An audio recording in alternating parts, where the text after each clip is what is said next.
मी गरोदर आहे. तो धक्का माझ्या कानावर जणू स्फोटासारखा पडला. ओठ उघडे राहिले पण आवाज बाहेर आला नाही. डोकं पूर्णपणे रिकामं झालं होतं. एकावेळी इतक्या भावना उसळून आल्या की डोळ्यात पाणी साठायला लागलं. आनंद, अविश्वास, काळजी, दुःख सगळं एकत्रच. आनंद कारण कित्येक वर्षाच्या प्रतीक्षेनंतर मला पुन्हा मूल होणार होतं. अविश्वास कारण अजूनही मला विश्वास बसत नव्हता की देवाने अखेर माझ्या प्रार्थना ऐकल्या. काळजी कारण माझ्या डॉक्टरांनी एकदा मला इशारा दिला होता की ही गर्भधारणा खूप नाजूक असेल. आणि दुःख कारण या बाळाला त्याचा वडील कधीच कळणार नव्हता. पण या सगळ्या भावनांवर मात करत एकच भावना प्रबळ ठरली. माझ्या गर्भात नवीन जीवन वाढत असल्याची परिपूर्ण आनंदाची जाणीव. हात आपोआप पोटावर गेला. अजून सपाट असलेल्या पोटावरून हात फिरवताना डोळ्यातून अश्रू ओघळले. मी जरी प्रिय व्यक्तींना गमावलं होतं तरी देवाने मला या बाळाच्या रूपाने जीवनाचं वरदान दिलं होतं. बाळ खरंच ठीक आहे ना? मी आरोहीकडे पाहत कुजबुजले. काळजी करू नकोस श्रेया. मन्नत मला सांगितलंय तू जमिनीवर पडलीच नाहीस. तुझी आजी आणि मन्नतने तुला पकडलं आणि नंतर तुझ्या भावापैकी एकाने तुला बाहेर नेऊन ॲम्ब्युलन्समध्ये बसवलं. तिच्या शांत शब्दांनी माझं मन हलकं झालं. देवाचे आभार, माझं बाळ सुरक्षित आहे. आरोहीने पुढे सांगितलं, तुझं संपूर्ण कुटुंब रात्रभर तुझ्या जवळ होतं. मन्नत आणि तुझी आजी सोफ्यावर झोपल्या होत्या. तुझे वडील आणि 6 भाऊ तर पहाटेपर्यंत जागे होते. सकाळी त्यांना कामाला जावं लागलं म्हणून गेले. पण तुझी आई आणि आजी अजून थोडा वेळ इथेच राहू मग कपडे बदलायला घरी गेल्या. ती हसून म्हणाली, माझ्याकडे असं कुटुंब असतं तर. मी तिचा हात घट्ट धरला. आरोही, तू पण माझ्या कुटुंबाचा भाग आहेस. माझं आयुष्य वाचवलंस यासाठी मी कायम ऋणी राहील. ती डोळे वळवत म्हणाली, हे सोड ना श्रेया. नाही, मी ठामपणे म्हणाले, जर तू नसती तर मी माझं बाळसुद्धा गमावलं असतं. आरोहीने विषय बदलला. बरं, आता आधी नाश्ता कर. काल रात्रीपासून तू काही खाल्लं नाहीस. इतक्यात माझ्या पोटाने जोरात कुरकुर केली. मला स्वतःचं हसू आलं. मी खरंच खूप भुकेली होते.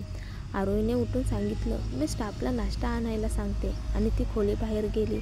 खोलीत शांतता होती. फक्त एसीचा आवाज ऐकू येत होता. शांतता मोडण्यासाठी मी टीव्ही लावला. पण जणू नियतीने माझी थट्टा केली. पहिल्याच क्षणी स्क्रीनवर अर्जुन आणि प्रिया यांच्या लग्नाचा थाटमाट चालू होता. मी गिळंकृत झाले. डोळ्यातलं पाणी आवरत नव्हतं. माझ्या प्रेम, हे अंगठी मी तुला देतो, माझ्या शाश्वत प्रेमाचं चिन्ह म्हणून. अर्जुनचे वचन ऐकताच माझ्या छातीत काट्यासारख्या वेदना घुसल्या.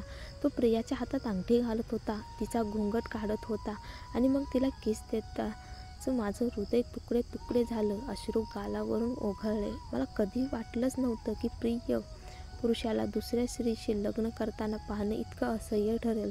तेव्हाच दार जोरात उघडलं. आरोही आत आली आणि पटकन रिमोट उचलून टीव्ही बंद केला. अगं श्रेया, ती मला मिठीत घेत कुजबुजली. रडणं थांबव असं मी सांगणार नाही. आता हवं तेवढं रडून घे. पण मला एक वचन दे. आजपासून तुझ्या डोळ्यातून कुठल्याही पुरुषांसाठी अश्रू वाहू नयेत. मी तिच्या खांद्यावर रडत राहिले. शेवटी हुंदके थांबले. डोळे सुजले होते पण छाती हलकी वाटत होती. आरोहीने टिश्यू देत म्हटलं, कोणताही पुरुष तुझ्या अश्रूसाठी योग्य नाही. आणि जर कधी योग्य व्यक्ती सापडली तर तो तुला रडवणार नाही. अर्जुन मूर्ख आहे. त्याला त्याच्यासारखीच बाई मिळाली. मी हुंदका दाबत टिश्यूने डोळे पुसले आणि स्वतःशी एक मोठं वचन दिलं. आता यानंतर माझ्या डोळ्यातून एका अश्रूलाही वाया घालवणार नाही. विशेषतः अर्जुनसाठी कधीच नाही. प्रिया हनीमून सूटच्या मध्यभागी उभी होती. तिच्या परिपूर्ण कपाळावर खोल आढ्या उमटल्या होत्या. नजर रिकाम्या पलंगावर गेली आणि तिच्या ओठात संतापाने एक विकृत वक्र हसू उमटलं. शाप तुला अर्जुन, शाप तुला. काश तू मेलास तर बरंच होशील. ती दातओठ खात कुरकुरली.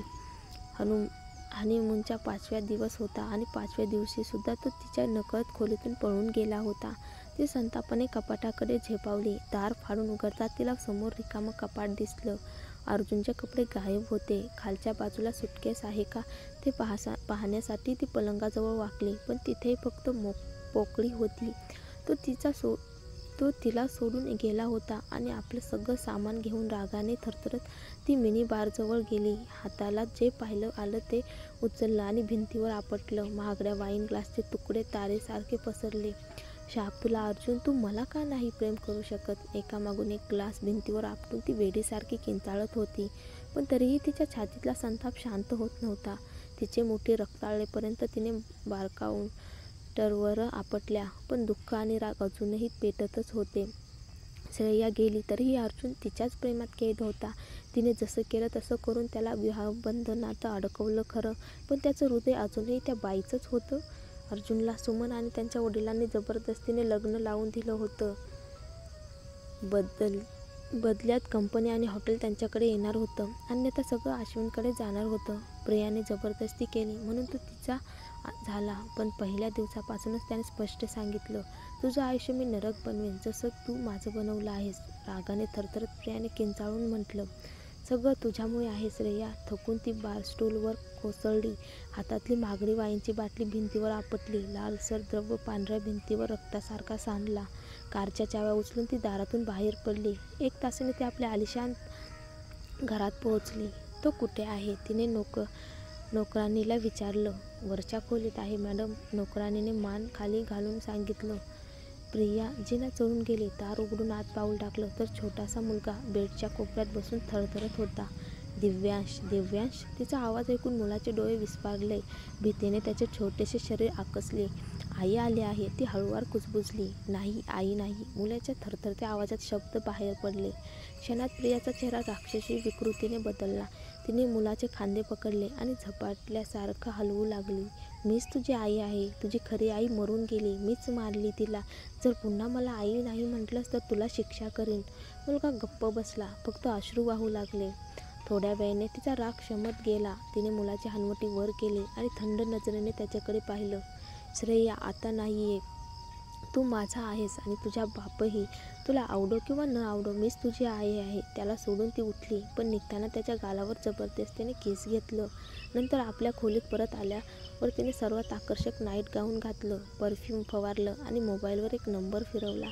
मी घरी वाट बघते, मला जास्त वेळ थांबू नकोस, ती ओठावर हसू आणत म्हणाली आणि कॉल कट केला. मोबाईल बाजूला ठेवून लाईट बंद केले. पलंगावर पौडत तिच्या चेहऱ्यावर एक धीमं पण धोकादायक स्मित झळकू लागलं. अश्विन लवकरच इथे येईल.